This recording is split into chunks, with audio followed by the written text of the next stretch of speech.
that drives hatred and spreads fear.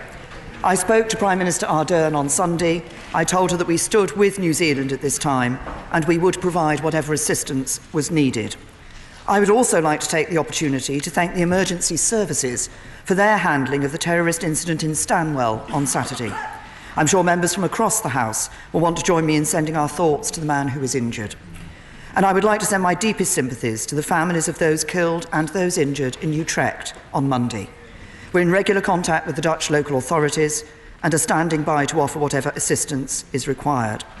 And Mr. Speaker, I'm sure that members will want to join me in expressing my deepest shock at the loss and devastation caused by the cyclone in Mozambique, Malawi and Zimbabwe.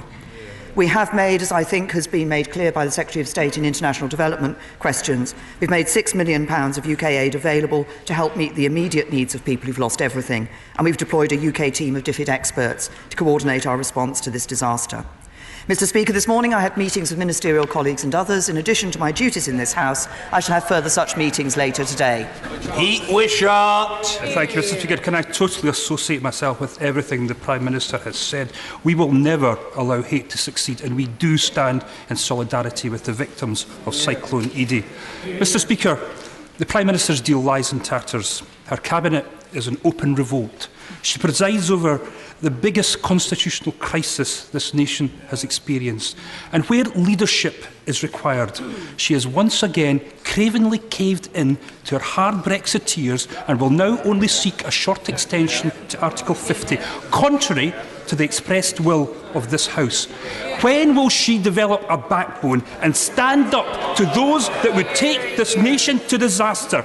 And as one of our ministers said this morning, referencing another feeble Prime Minister, weak, weak, weak. Thank you, Mr. Speaker. Perhaps it would be helpful in response to that question if I update the House on the forthcoming European Council and the issue of Article 50 extension. On Thursday, the House voted in favour of a short extension if the House had supported a meaningful vote before this week's European Council. The motion also made it clear that a longer extension would oblige the United Kingdom to hold elections to the European Parliament. Mr. Speaker, I do not believe such elections would be in anyone's interests. The idea that 3 years after voting to leave the EU, the people of this country should be asked to elect a new set of MEPs is, I believe, unacceptable. It would be a failure to deliver on the referendum decision that this House said it would honour.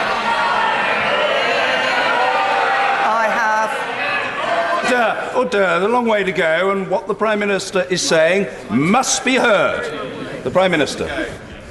I have therefore this morning written to President Tusk, the President of the European Council, informing him that the UK seeks an extension to the Article 50 period until the 30th of June. Copies of the letter are being placed in the libraries of the House. The government intends to bring forward proposals for a third meaningful vote. If that vote is passed, the extension will give the House time to consider the withdrawal agreement bill. If not, the House will have to decide how to proceed. But as Prime Minister, I am not prepared to delay Brexit any further than the 30th of June. Colin Clark. Will the Prime Minister welcome Oil and Gas UK's report today predicting £200 billion of new investment in the sector, supported by this government's fiscal policy, in direct contrast to the SNP failure to stimulate the Scottish economy? Well, can I say to my honourable friend that the Chancellor's spring statement last week showed that this is indeed a government that is delivering for Scotland. He mentions the issue of fiscal policy and oil and gas.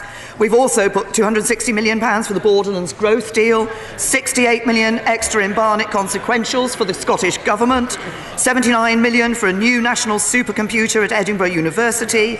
While the SNP is obsessed with independence, it's this Conservative government that is focused on growing Scotland's economy. Jeremy Corbyn. Thank you, Mr. Speaker. I want to start by sending my condolences to all the families and friends of victims of the terror attack in New Zealand last week. The terrible events in Christchurch should remind us all there is no place for hate. And I pay tribute to the way in which Prime Minister Jacinda Ardern has responded with such dignity and such compassion to this crisis. And I absolutely agree with the comments of the Prime Minister concerning the events at Stanwell and Utrecht. And I'm sure the whole House will join me and her in sending our deepest sympathies to all those who lost their loved ones and homes in the terrible cyclones that have caused devastation in Mozambique, Zimbabwe and Malawi. I support the government in sending £6 million of aid. I hope if more aid is required, we will be able to respond urgently and generously to any demand for help from people that are so desperately suffering at the present time. Mr. Speaker, we're now in the midst of a full-scale national crisis. Incompetence, failure and intransigence from the Prime Minister and her government have brought us to this point. Parliament has rejected her deal. It's rejected no deal. The Prime Minister now has no plan. In an effort to break the deadlock, I've held meetings with members all across the House, and I'm having further meetings today to find a compromise that supports jobs and living standards. Tomorrow, I'm meeting EU Prime Ministers and officials in Brussels. This, Mr. Speaker, is a national crisis. Will the Prime Minister meet me today to discuss our proposals as a way forward to get out of this crisis? Can I say to the right honourable gentleman, it's a bit rich him standing up and inviting me to meet him when for days and days he refused to meet me. And when for days and days he refused to meet me, and he then refused to allow the Shadow Brexit Secretary to have a further meeting with the Chancellor of the Duchy of Lancaster. Of course, I'm always happy to meet members across this House to discuss the issue of Europe, but I do note that opposition party leaders, when they came out from the meeting with the Leader of the Opposition, made it clear that what they didn't want was Brexit. We should be delivering Brexit for the people of this country. Jeremy Corbyn! I'm not sure there was an answer to my question there, actually, Mr. Speaker. I wanted no deal taken off the table. The House has taken no deal off the table. It's time the Prime Minister took no deal off the table. Mr. Speaker, the CBI said the extension vote is a welcome dose of common sense. Put in place a new process, drop the red lines. Every MP must show leadership through compromise. Will the Prime Minister drop the red lines? Is she prepared to compromise to get through this crisis? The right honourable gentleman talks about decisions that have been taken by this House. I'm sure it won't have passed you by, Mr. Speaker, that of course this House has voted on and rejected a second referendum. It has voted on and rejected no deal. It has voted on and rejected Labour's deal. It has voted on and rejected a customs union. And it has voted on and supported leaving with a deal. It's time this Parliament faced the consequences. Jeremy Corbyn! Mr. Speaker, the last time the Prime Minister tried her meaningful vote, she only managed 242 votes, slightly up on the previous attempt, but nevertheless a decisive rejection. Our plan received 296 votes, rather considerably more than that. Mr. Speaker, her government is in chaos. She's ignored the House, ignored trade unions, ignored businesses and ignored the concerns of communities all around the country. She told the House that the EU would only allow an extension of Article 50 if there was a clear purpose. She's travelling to Brussels tomorrow morning to meet the EU summit leaders. What is her clear purpose? I think if the right honourable gentleman had listened to the answer I gave to the first question that was posed in PMQs, he would have heard that. Well, it wasn't clear at all, Mr. Speaker, other than she's going to try again with what we'll now term MV3. Surely, after two big rejections by the House, she must have noticed there isn't much support for the deal that she negotiated.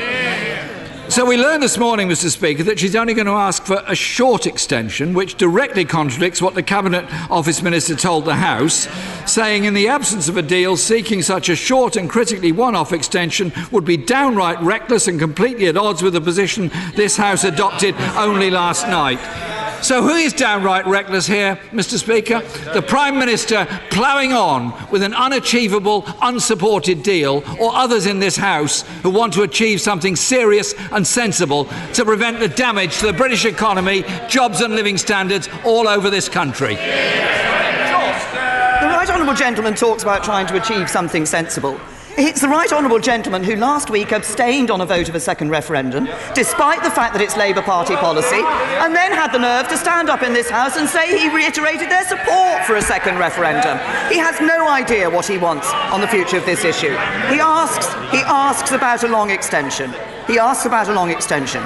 I'm opposed to a long extension. I don't want a long extension. Setting aside the issue that a long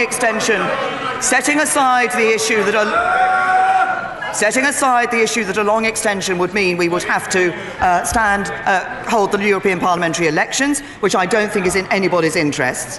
The outcome of a long extension would be endless hours and days of this House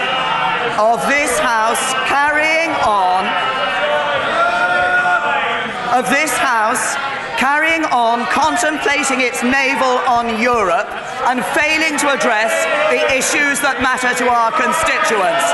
Their schools... Order. The answer from the Prime Minister must be heard, and everybody else will be heard. The Prime Minister.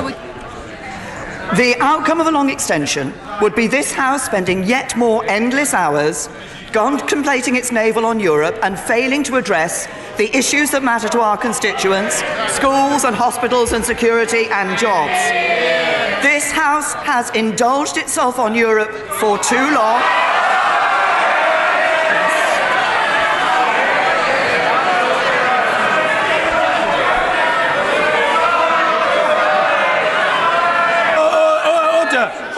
Order. There's a lot of very noisy barracking. Order. The Prime Minister's reply will be heard, and colleagues know that I am happy for the exchanges to take place for as long as is necessary to ensure that they are orderly. The Prime Minister. It's time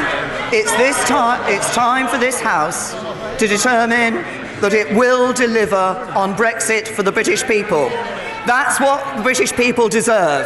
They deserve better than this House has given them so far. Mr. Speaker, to describe the parliamentary process as one of indulgence doesn't show much respect for the democratic process that sent us here in the first place.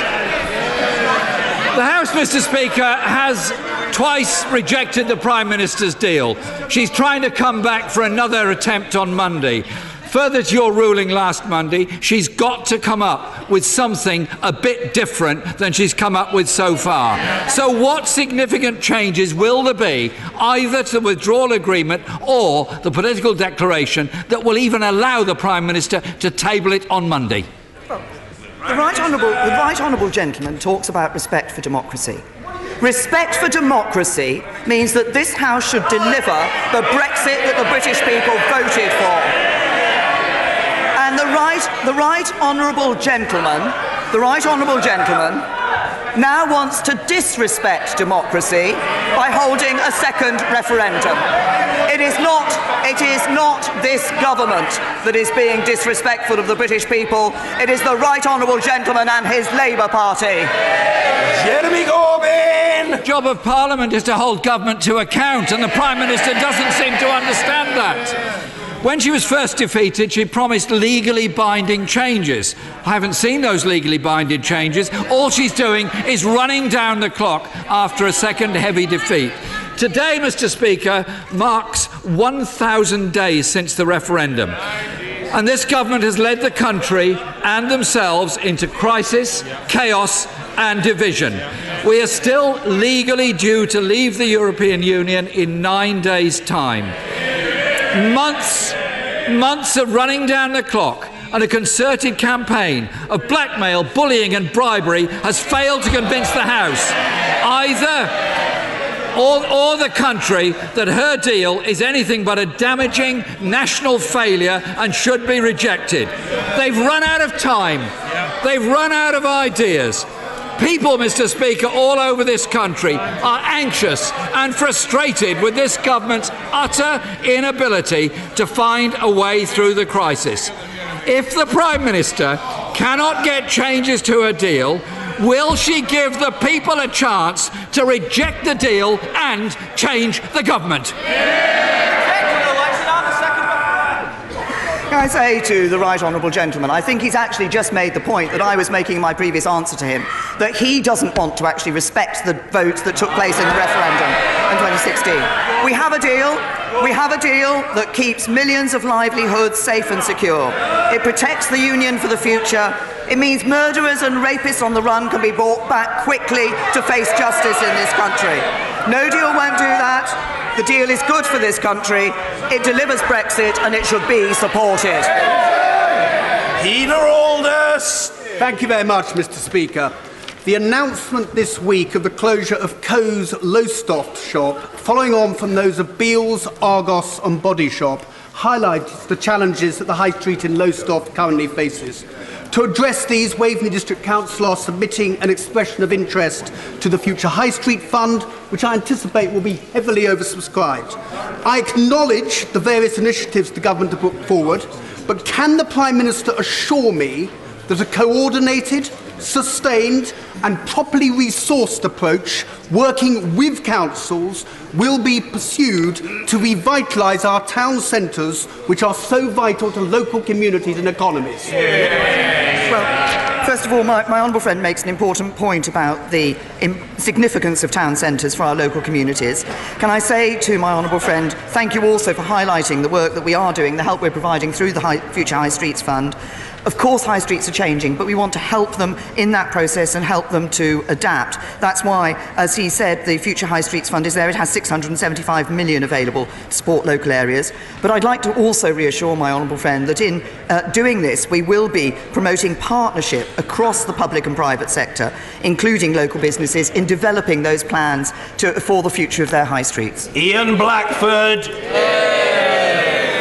Thank you, Mr. Speaker. And can I associate myself with the remarks of the Prime Minister on the outrage that we all feel from what happened in Christchurch in New Zealand? We must work collectively together to drive hate out of our societies across the globe. And our thoughts are very much with the people of Mozambique, with Zimbabwe and those from Malawi. And we must do all we can to support those in those communities. Mr. Speaker, all our constituents will be watching on at the crisis and chaos that we're in, and we need to reflect on the fact that we are a week away from what is the intended day from leaving the European Union and the responsibilities that we all have. Mr. Speaker, 6 days ago, the Chancellor of the Duchy of Lancaster said, in the absence of a deal, seeking such a short and critically one-off extension would be downright reckless. Downright reckless, Prime Minister. Does she agree with her de facto deputy that her actions this morning are downright reckless? As I have set out clearly for the House in a number of answers that I've now given on this question, I believe this House has a responsibility to deliver on the Brexit. People voted for Brexit, we have a responsibility to deliver. I recognise that the right honourable gentleman and his colleagues in the SNP have always taken the position they want to revoke Article 50 and not have Brexit. The honourable gentleman shouts correct from a sedentary position. At least that's a firm position, which is different from the Leader of the Opposition, who has continually moved his position on this issue. But I also believe that nearly 3 years on from the vote having taken place to deliver on Brexit for the British people, it is time for this House to face that fact, to face the consequences of its decisions, and to deliver on Brexit for the British people. Order! We can't have people shouting out in the middle of the exchanges. Order! I don't need any help from any member in dealing with these matters, with which I'm very well familiar. The Prime Minister. grateful too. Has he had two? Yeah. He's had two. Mr. Peter? No, sorry. Mr. Ian Blackford. Thank you, Mr. Speaker. Can I say to the Prime Minister that we need to reflect that her deal had the biggest defeat in parliamentary history. She brought it back, it had the fourth biggest defeat in parliamentary history. Her deal has failed. This House has voted against no deal. Once again, the Prime Minister is acting in her own self-interest, not in the interests of the whole of the UK. The Prime Minister has failed. This place has failed, and Scotland is watching. The only way forward now, Mr. Speaker, is to put the decision back to the people. Will the Prime Minister give the people a say in such a referendum? Mr. Speaker, the people of Scotland deserve a choice over their future. If Westminster fails, Scotland will act.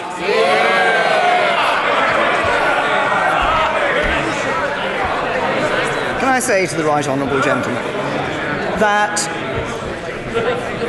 there is an enormous responsibility. It's a huge honour and privilege to sit in this chamber, to be elected as a Member of Parliament, to represent our constituents. And we all have a responsibility. And this Parliament gave the decision to the British people. It took place in a referendum in 2016, and the result of that referendum was that we should leave the European Union. And the result of that referendum was that we should leave the European Union. And I believe for people to be able to have trust in their politicians and faith in this Parliament, it is imperative that this Parliament delivers on the Brexit that people voted for. Mr. Peter Bone. Mr. Speaker, in June 2016, the country voted to leave the European Union. In February 2017, this House voted by a majority of 384 to trigger Article 50. The Prime Minister in this House has said on 108 times that we will be leaving the European Union on the 29th of March. Last week, 2/3 of her MPs voted against any extension to Article 50.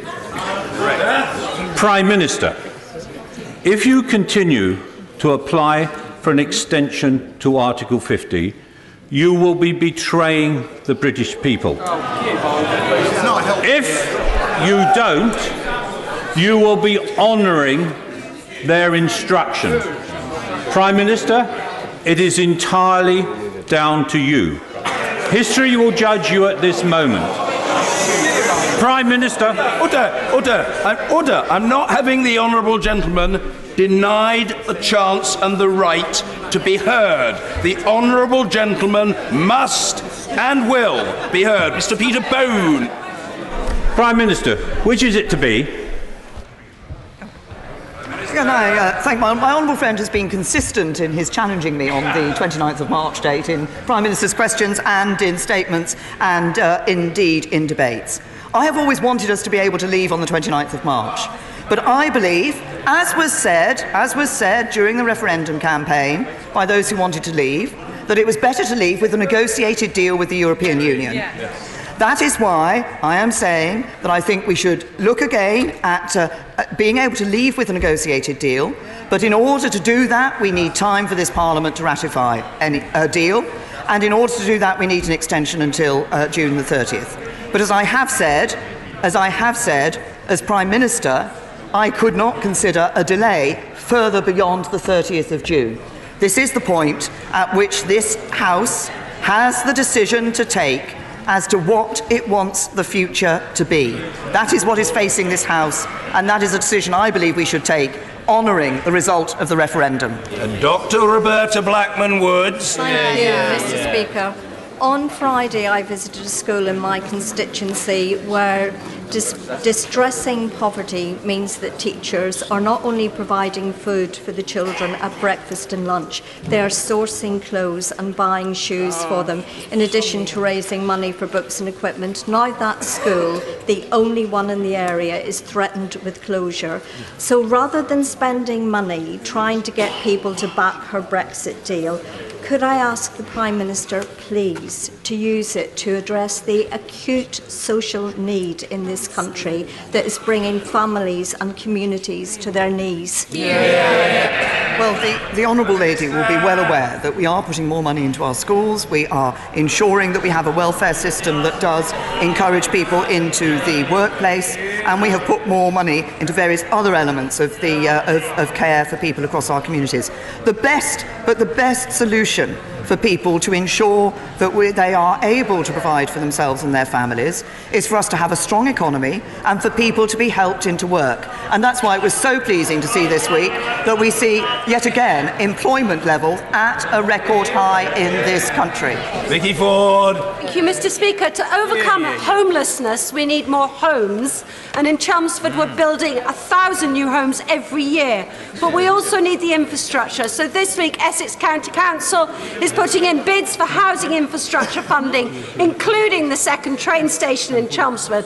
Does my right honourable friend agree that world-class infrastructure is vital for our future? And will she support our 25-year campaign for Chelmsford's second train station? Can I say to my honourable friend, first of all, I welcome the action that Essex County Council is taking in relation to new homes.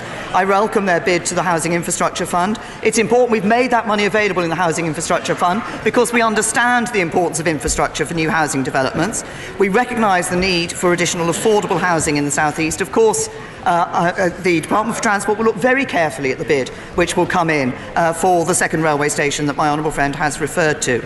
But I'm pleased to be able to say that we're only able to do this because this is a government that is putting record levels of money into capital investment in our country. Lloyd Russell Moyle. Thank you, Mr. Speaker. I know the Prime Minister campaigned to keep Section 28, which banned LGBT people being talked about positively in schools and led to millions of young people like myself growing up in fear of being LGBT. I thought the Prime Minister had seen the error of her ways, but this morning the Leader of the House said on radio that parents should decide when they're exposed to LGBT education. This is Conservative Party dog whistle politics. Will the Prime Minister condemn the Leader of the House? Will she condemn bigots that don't want LGBT people to be heard in schools? And will she support Ofsted with good LGBT education in our schools? Can I say to the honourable gentleman, I'm very happy to write to him with the detail of the guidance that is given to schools on LGBT education and teaching. I think it is important. My right honourable friend, the Minister for Women and Equalities, Secretary of State for International Development, has been at great pains to ensure, working with the Department for Education, that appropriate guidance is given to schools. And I will write to him. I recognise the issue that the honourable gentleman has raised, and I will write to him with the details of the guidance because it is very clear about what is appropriate. Derek Thomas. Thank you, Mr. Speaker. In Cornwall, we want to be as environmentally friendly as possible. In fact, we want to be carbon-free by 2030. For me, this means improving the quality of our homes. It means making use of all forms of renewable energy and ensuring sustainable food production. Will my friend, the Prime Minister, welcome the aspirations of communities like Cornwall, and will her government ensure that robust policies are in place to meet net zero emission commitments more quickly? Well, I thank my honourable friend. Certainly, I'm delighted to hear of the aspirations that Cornwall has in relation to being carbon-free and the action that is being taken. We're happy to support that. We have a good record on climate change as a government, but we're doing more. Our annual support for renewables will be over £10 billion by 2021.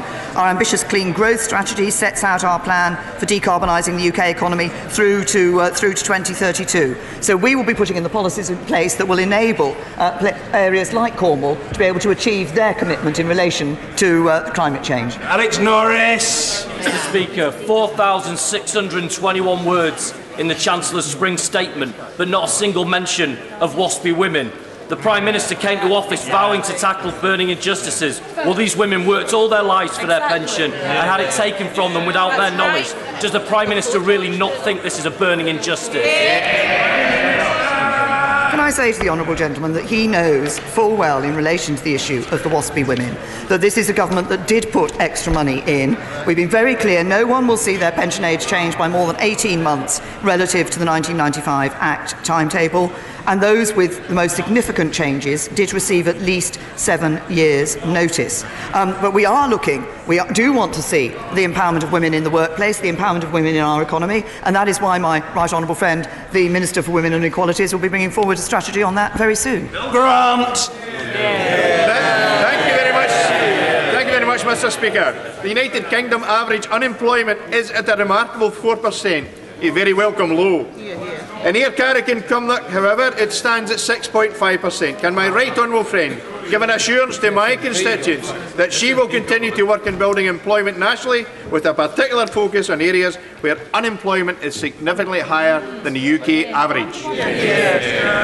Well, can I say to my honourable friend that he has raised a particularly important point? If I may just pull him up on one point, actually, we have now seen that the employment rate across the UK is 3.9%, not 4%. Unemployment rate across the UK is 3.9%. Employment in Scotland has risen by 239,000 since the 2010 election. And what we've seen in the spring statement was our economy growing every year, borrowing lower than expected, debt falling. But I absolutely recognise the concerns my honourable friend has raised. That's why we will continue to work as a UK government to deliver more jobs, healthier finances and an economy that is fit for the future across the whole of the United Kingdom. Mr. Speaker, hate crime is on the rise and our democracy increasingly based on fear both in Parliament and the country.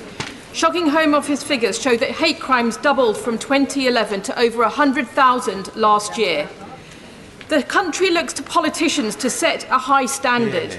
But last week, the Prime Minister's allies were texting fellow honourable members saying, "I'm going to chloroform you and drag you through the lobbies to vote for the Prime Minister's deal." Does she find this behaviour acceptable, or will she be removing the whip from the offending member? Can I say to the honourable lady? Can I say to the honourable lady that she is absolutely right that politicians at all levels need to think very carefully about the terms in which we address others and the terms in which we put our arguments. And there are many members across this House who have suffered significantly from verbal abuse, from abuse online of various sorts. This is a matter that we should all be taking seriously, and I will be ensuring that across this House we work to ensure that people are not subject to the sort of abuse that sadly some members of this House have been subject to from outside this House. Tim Lawton. Mr. Speaker, back in the world beyond Brexit, she'll be aware that my Civil Partnerships Private Members Bill completed its stages. Since when I've received hundreds of letters of thanks, including no fewer than 6 from prospective civil partners who proposed after my bill went through, and many from anxious mothers wanting to know when they will be able to sign their son or daughter's marriage certificate. So will she guarantee that every effort will now be made to ensure that these measures come in well before the end of the year and that there will not be a prolonged period of implementation? Can I thank my honourable friend for the legislation and for working with the government on that legislation? And can I say to my honourable friend that we are working to bring this in as quickly as possible to ensure that the measures that are in that legislation are available as soon as possible to people. Catherine West. Thank you, Mr. Speaker. Since the Prime Minister has been on her feet, the national crisis appears to have deepened in that the EU Commission says that either it's an extension until the 23rd of May or until the end of 2019. Yes. Will the Prime Minister listen to the hundreds of thousands of young people who will march peacefully to Parliament Square to say that they would like to have a chance to have their say in this debate and put it back to the people, subject to the Kyle and Wilson amendment, which is basically a compromise in this House? Can I say to the honourable lady, I've answered many questions in recent weeks and months on the question of putting a vote back to the people of this country. I continue to believe that it is for this House to recognise that having asked people their view, having heard the view from those people, that we should actually deliver on that view. That is our responsibility. It's about delivering Brexit. Mr. Kenneth Clark. Mr. Speaker, as the Prime Minister says, this House has voted clearly to reject leaving with no deal, and it's voted clearly to seek an extension if her withdrawal agreement cannot get a majority. But this House has not yet had the opportunity to debate and vote on the range of options for long-term arrangements, such as customs union, regulatory alignment, and so on. So would she arrange next week for indicative votes finally to be held so we can see where the consensus, where the majority lies, because a short extension of Article 50 will be completely useless if the government goes into it with no idea of what it's going to have the authority to negotiate in the long term. Well, can I say to my right honourable and learned friend, I think he will have noticed the House has had many opportunities, actually, to put forward motions of the issue that he has. Yes, the House has. The House has rejected alternatives to the government's deal. The House has voted against a customs union. The House has voted against having a second referendum. The House has, from a sedentary position, somebody on the opposition front bench says, we won't let the House. The House has voted on these issues and has rejected them. We have been clear about our intention to absolutely fulfil the requirement that we have to bring forward an amendable motion under Section 13(4) of the Withdrawal Act, and we will indeed be doing that. Stephen Giffins. Mr. Speaker, my constituents Tasnim, who's 7, and Hashim, who's 9, have been stuck in war-torn Sana'a, seeing things that no child should ever see. They managed to get out, and the government's asked them to go to Khartoum in Sudan, where they've been asked to wait until their mum can pass an English language test. Now, they have a safe home in Cooper in my constituency with their dad.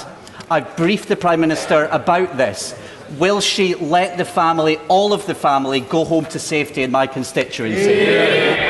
Can I say to the honourable gentleman, thank you, and I thank him for writing to me with details of this case and for bringing it to my attention. Obviously, I mean, as he will expect, when the Home Office receives applications, they look at them carefully, they look at exceptional circumstances. What I have done is ask the Home Office to look urgently at this case and ask the relevant Minister to respond to the honourable gentleman as soon as possible. Sir Oliver Letwin. Thank you, Mr. Speaker. The Prime Minister knows that if she brings her deal again to the House, I will again support it. But will she confirm today that the full length of the extension she is seeking from the EU will be available to the House, regardless of whether it supports her measure or seeks another way forward? Well, can I say to the honourable gentleman, as I think he will have heard me say in my answer to the very first question that was posed in Prime Minister's questions today, the government intends to bring forward proposals for third meaningful vote. If that vote's passed, the extension will give the House time to consider the withdrawal agreement bill. If not, the House will have to decide how to proceed. Jed Killen. Thank you, Mr. Speaker. Over 50 years since the closure of J&J White's chemical factory in my constituency, the local area is still blighted by carcinogenic hexavalent chromium contamination. To date, Clyde Gateway has received £6 million of EU funds to decontaminate and regenerate land, but tens of millions more will be required to complete the work. Will the Prime Minister give a commitment that post-Brexit, the UK Government will make similar funding available in the long term to complete that work? The honourable gentleman has raised a very specific case with me in relation to a certain type of funding. I'd be very happy to ask the relevant Minister to respond to him on the specifics of that case in relation to his constituency. Sir William Cash.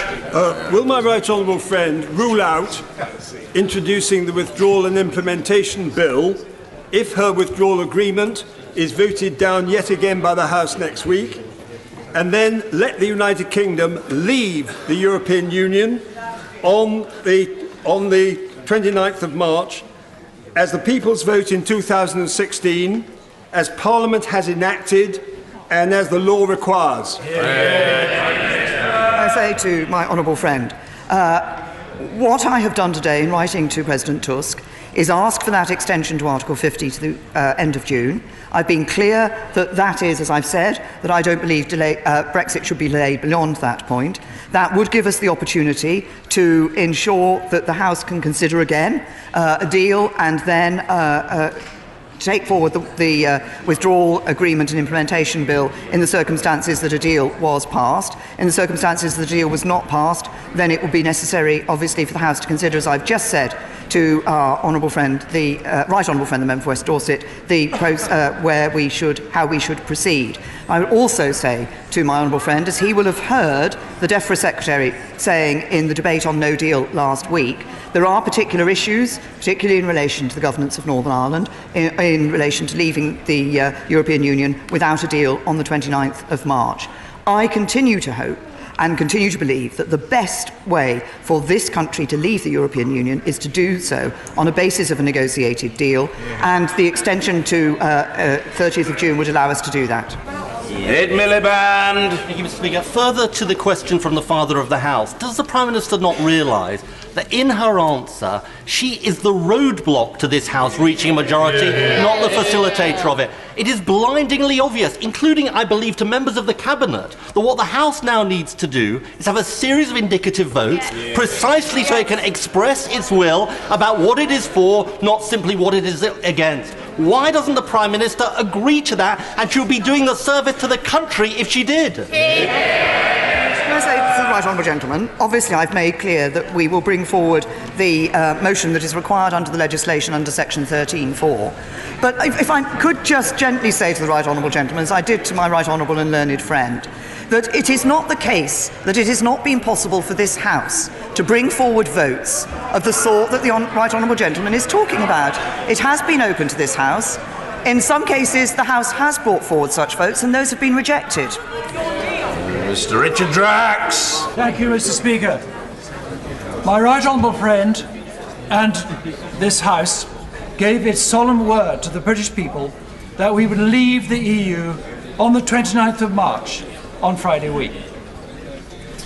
If this extension happens, my right honourable friend, what guarantee can you give the British people that at the end of June, if we still do not have a deal, we honour that referendum result and we leave? Can I say to my honourable friend that I made clear in the debate we had, I think in the debate we had, one of the debates last week or the previous week, that if it is the case that there is an extension, this does not actually take no deal off the table. It leaves that as a point at the end of that extension. Now, whether or not we have that extension is not a matter purely for the United Kingdom, it is a matter for the European Union Council.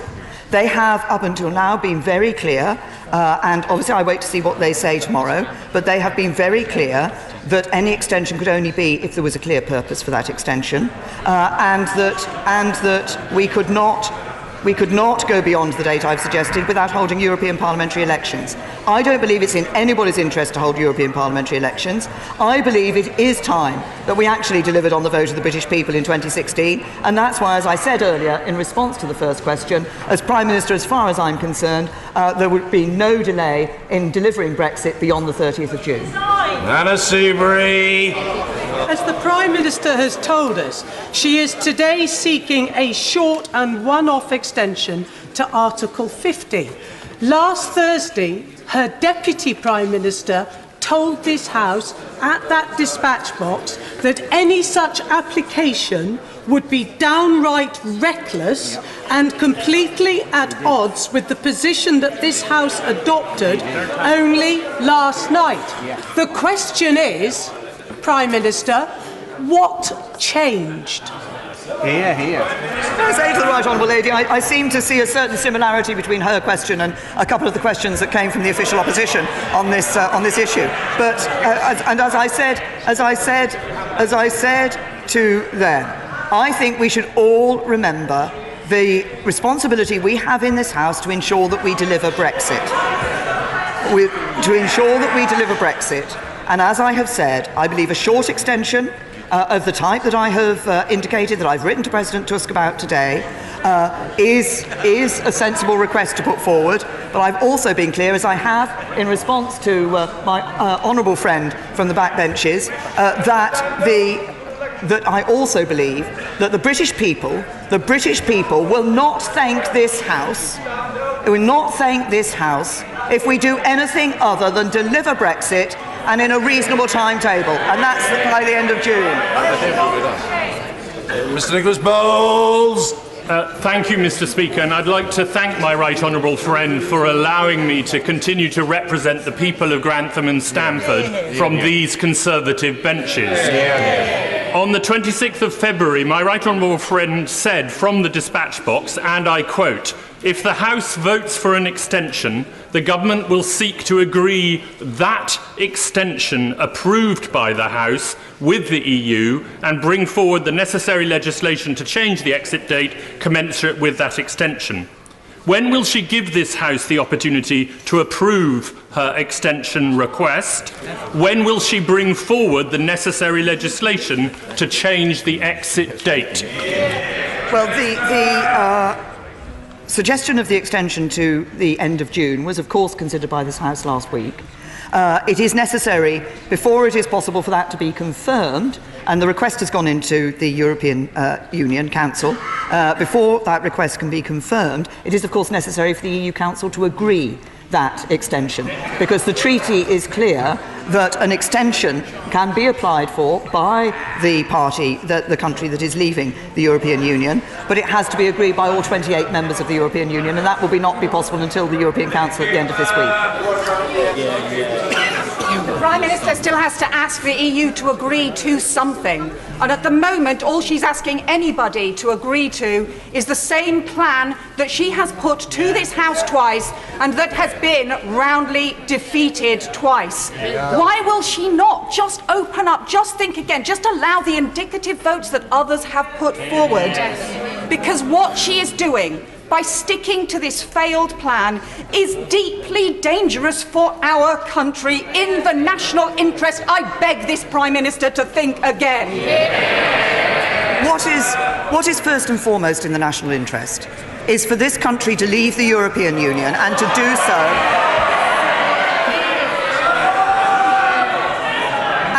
so in a way that does protect people's livelihoods and protects their security and protects our union. That is the proposal that we have put forward. The Right Honourable Lady has raised again the issue of indicative votes. As I will say to her, as I've said to others, first of all, we stand by the requirement that we have to bring the motion under 13.4 of the Withdrawal Act, which we will do, and we will bring that motion to this House. And it is appropriate within the timetable set within the legislation. But I also say to the Right Honourable Lady, it is the case that there have been votes in this House on some of the other proposals that have been put forward, and those have equally been rejected. There is one thing that this House has agreed to, and that is that it would leave with a deal. It was in relation to changes in relation to the backstop, and that is the one positive vote that the House has given. David Duquette. Much, Mr. Speaker. After much representation from the charity Max Appeal, the National Screening Committee is for the first time considering adding 22q11 syndrome to the newborn blood spot test. This second most common chromosomal disorder after Down syndrome can lead to avoidable mental health issues if not diagnosed and managed from a young age. So therefore, would my right honourable friend join me and the APPG, of which I am chair, in calling for this condition to be added to the newborn blood spot test? Very good. Can I say to my honourable friend, first of all, can I commend him and the APPG for the work that they are doing in this area. He's obviously raised a very important issue. I will ask the Department for Health and Social Care to respond to him, appropriate minister to respond to him, and possibly to meet him and talk to him about this issue. Angela Eagle. Mr. Speaker, the Prime Minister has a very selective view of the decisions that this country has made. She mentions the referendum, but she never mentions the general election, which denied her the authority for a hard Brexit. She's mentioned the things that this House has voted against, but failed to mention that her deal has been defeated by large amounts now twice. And she seems determined to plough on as if nothing has happened to her deal and caused a huge crisis. Surely now, Mr. Speaker, the time is for the Prime Minister to recognise that she has to stop banging her head against the brick wall of her defeated deal and reach out across this House in the interest of stability and our democracy and come to a deal which actually has the support of a majority of this House rather than kowtowing to her own Brextremists. The point is that so far, apart from saying that it would support leaving with a deal with changes to that deal in relation to the backstop, the House has given no positive vote on what it wants to go forward, and there we are. And I would also remind the honourable lady, she talks about the 2017 general election. I would also remind her that 80% of the votes cast in that general election. No, it's no good Labour members going like this. 80% of the votes cast in that election were cast from parties that stood on a manifesto of honouring the result of the 2016 referendum.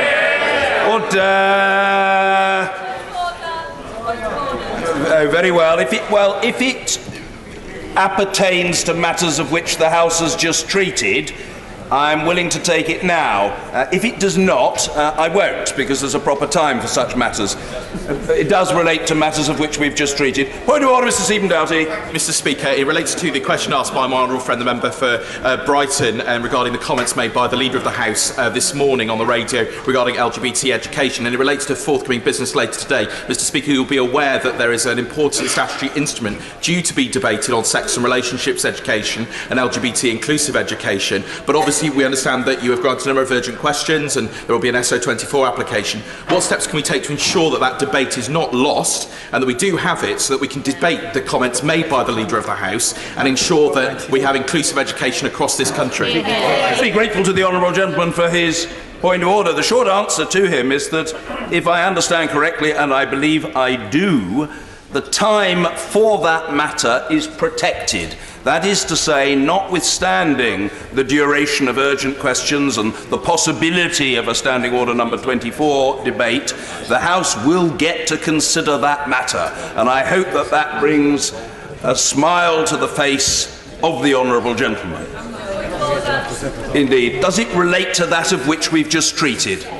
Point of order, Caroline Flint. Thank you, Mr. Speaker, for allowing my point of order. It does relate to the discussions around the extension of Article 50 and the agenda this afternoon for the debate. Could the Speaker confirm for me that this will require us, any extension, to take part in the European Union elections, and we will have to lay the orders in this House before 11th of April so that local authorities can publish election notices on the 12th for the South West and Gibraltar and the 15th of April for the rest of the UK. We have a duty to make sure that if we're extending, we will take part in those European elections, and we need to lay the orders.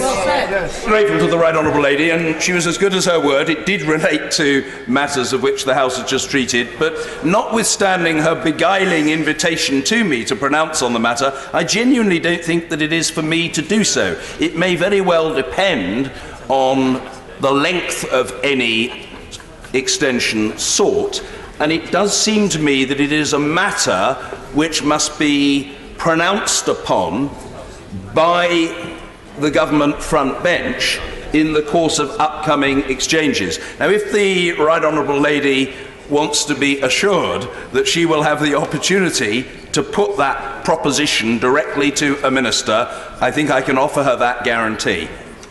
So she will have her chance. But it's not a matter for the chair. We come now to, but I'm grateful to the right honourable lady and to the honourable gentleman for their points of order. Order. Urgent question, Mr. Andrew Mitchell. Thank you, Mr. Speaker. Can I ask the Minister if she will make a statement on Britain's help to those caught up in the cyclone disaster that is afflicting southern Africa? Minister Harriet Baldwin. Thank you, Mr. Speaker. I'm sure the whole House will join with me in expressing shock at the loss and devastation following the deadly cyclone Idai across southern Africa. Alongside the Met Office, we have been tracking this cyclone, and supplies were pre-positioned in Mozambique. We have so far committed £6 million to respond to immediate needs. I'm pleased to inform the House that more tents and thousands of shelter kits have now landed in Mozambique. We have teams on the ground in each of the 3 countries affected, including humanitarian and relief experts. We're working with other international partners, including the UN and the Red Cross, to address immediate needs across the 3 countries. Indeed. The Honourable Lady has completed her contribution, a preliminary contribution. We're grateful to her. Mr. Andrew Mitchell. Thank you, Mr. Speaker. This massive disaster, Mr. Speaker, has swept across southern Africa, in particular affecting 3 Commonwealth and suspended Commonwealth countries. The United Nations has made clear that hundreds of thousands of people are affected, and that this is heading towards being the worst weather-related disaster to hit the southern hemisphere. The President of Mozambique says 1,000 of his citizens have perished, and as we have seen graphically on our television from the reporting by the BBC's Fergal Keane, the important port city of Beira has been flattened, with almost all port structures destroyed and the collapse of bridges and roads. In Malawi, nearly 900,000 people have been directly affected, with many having lost everything. The dangers confronting those caught up in this disaster, Mr. Speaker, include the loss of everything they own, the difficulty of getting food and medicines through to those affected, the dangers of waterborne diseases, including cholera due to the contamination of the water supply. The risk of starvation and famine are very real, with harvests destroyed and livestock drowned. I'm sure the Minister agrees that the UK has an important role to play, given our acknowledged international leadership in this area, and she has set out some of what we have already done. The strong support and generosity we know exists all across the UK for stepping up immediately when these hideous so-called natural disasters take place is worth bearing in mind, and of course the huge repository of expertise which exists within DFID and British NGOs and charities, which is respected all around the world and which was greatly boosted by the report on Britain's international emergency response, so brilliantly undertaken by the late Lord Paddy Ashton. Will the government note, Mr. Speaker, that the search and rescue response so far has been much slower than in the crisis in 2000? One of those who is today in Beira, who was also there in 2000, says the response then was 10 times as great for a much lesser disaster. Thousands of families, Mr. Speaker, remain stranded. A huge global response is now required, and the UK has a key leadership role to discharge in that. Minister.